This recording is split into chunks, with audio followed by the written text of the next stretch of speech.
Em Portugal não existe nenhuma legislatura específica para a profissão ou a atividade de freelancer. Acha que seria necessária essa legislação, ou está bem como está, com o simples estatuto de jornalista, que nem faz qualquer evidência da atividade de freelancer? Bem, e nesse aspecto terei que dizer duas coisas. Hoje em dia, na sociedade em que vivemos, toda a gente é livre de trabalhar e fazer a sua atividade que bem entender. Ponto número 1, não tenho objeções contra isso. Qualquer um pode ser pedreiro, pode ser engenheiro, trabalhar por fora, trabalhar numa empresa, enfim. Acho que cada um é livre de fazer isso. Agora, com uma questão muito importante. Acho que para cada um poder trabalhar naquilo que quer, da forma que quer, tem que estar habilitado para isso. Não é por acaso que eu também vim tirar a licenciatura nesta área, porque no fundo estou-me a habilitar para desempenhar uma determinada profissão. Posso ir junto do fisco, das finanças, coletar-me com esta profissão, estou habilitado para tal. Penso que não. Parece que o caminho é este. Seja no jornalismo, seja noutra profissão qualquer. Desde que a pessoa tenha as habilitações necessárias para desenvolver essa atividade, não vejo problema nenhum em que as pessoas façam a sua atividade como freelancers, porque acho que tem que haver liberdade também de criação e cada um poder fazer aquilo que gosta, porque nem todos podem estar nas redações, nem todos podem trabalhar nos jornais, não é? E tanta gente que há que tem gosto por fazer determinadas profissões e o faz de uma forma autónoma, de uma forma como freelancer, nos seus tempos livres, como hobby. Agora, para que isso seja uma realidade, penso que não passará muito pela lei, a lei passará mais por, digamos, vincar bem o papel da profissão, no sentido de só pode ser jornalista e exercer como tal, seja de que forma for, desde que esteja habilitado com isso, neste caso com o curso superior. Uma estimativa da Comissão da Carteira Profissional de Jornalista aponta que para que no universo de 6.000 jornalistas portugueses, quase que 800 são freelancers. Qual a opinião do Joaquim perante estes dados? Bem, pensei, sinceramente, até pensei que fossem mais. Porque há aqui, estes dados nunca podem ser interpretados de uma forma muito linear, porque no meio e ao longo destes mais de 25 anos que já ando nesta história do jornalismo, posso lhe dizer que antigamente para já não havia curso superior de jornalismo, no tempo em que eu comecei com esta atividade. O jornalista era aquele que era quase um autodidata, que nascia pela paixão que tinha pela escrita, fazia o trabalho à beira de uma secretária numa redação numa rua qualquer e cultivava essa sua paixão e escrevia. Não havia cursos de jornalista. Mais tarde, isto já há menos de 20 anos, começaram a aparecer alguns cursos de formação especializados no jornalista, para jornalistas, digamos assim, através do CENJOR, o Centro de Formação para Jornalistas.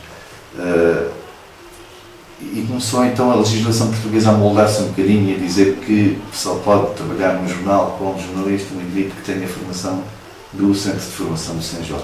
Mais tarde vieram então os cursos superiores nesta área. Isto para dizer o quê?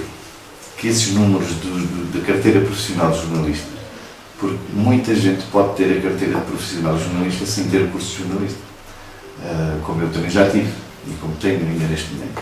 Para isso basta que um diretor ou um proprietário de uma empresa jornalística passe uma declaração a dizer que fulano trabalha aqui de vez em quando, ao longo de 5 anos, é condição para nos passarem a carteira profissional. E talvez daí a ausência de cursos naquela altura.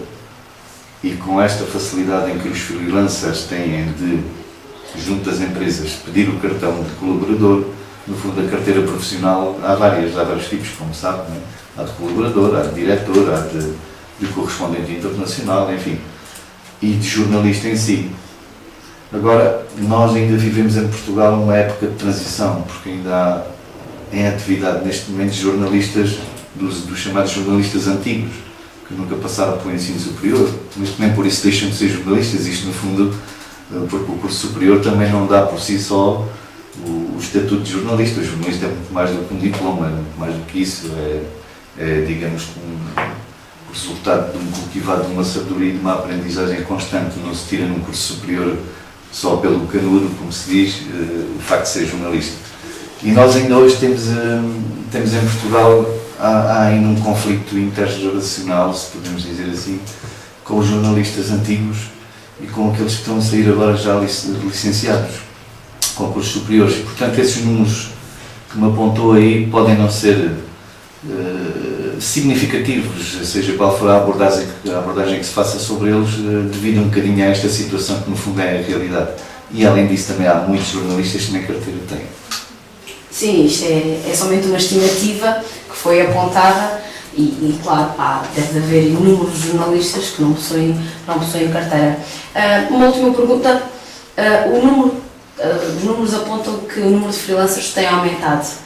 Para o futuro próximo, acha que o número de jornalistas profissionais tende a diminuir e o número de freelancers a aumentar? O número de freelancers a aumentar, estou convencido que sim, porque, como já disse há pouco, é pouco aliciante em termos de monetários, uma pessoa vive exclusivamente como jornalista.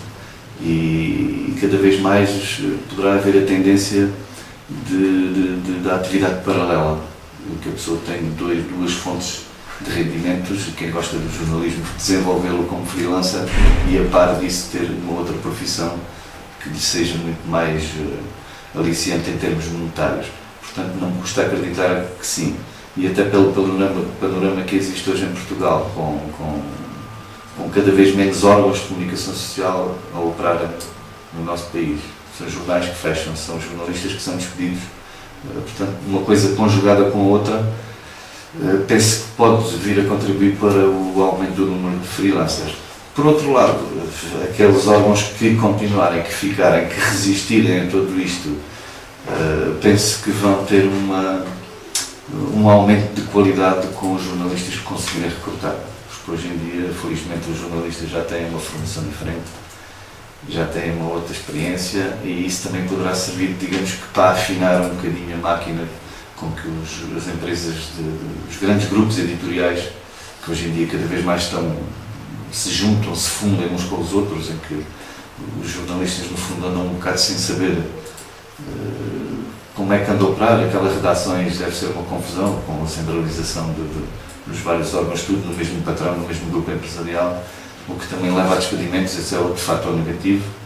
Normalmente as fusões é o que origina, o que também é mau para o jornalista. Agora, o que eu penso é que os jornalistas têm que cada vez mais olhar para si próprios, juntarem-se e tentar criar uma organização com cabeça, tronco e membros para que defendam a sua classe e para que consigam que a legislação de uma vez por todas defina o que é ser jornalista e como é que essa atividade se deve praticar e se deve, digamos, operar no nosso país, porque só assim é que poderemos definir claramente o que é uma coisa e o que é a outra. Enquanto isso não acontecer, há quem defenda a criação de uma ordem dos jornalistas, há quem defenda que o sindicato é suficiente. Penso que talvez nem uma coisa nem outra, uma situação conjunta que leve a que os jornalistas de uma vez por todas lutem pela sua classe e pelo seu futuro, de forma a que estas coisas todas que estamos aqui a falar, como as precariedades, freelancers e coisa, acabe de uma vez e a profissão seja valorizada. Ok. Muito obrigada, Joaquim.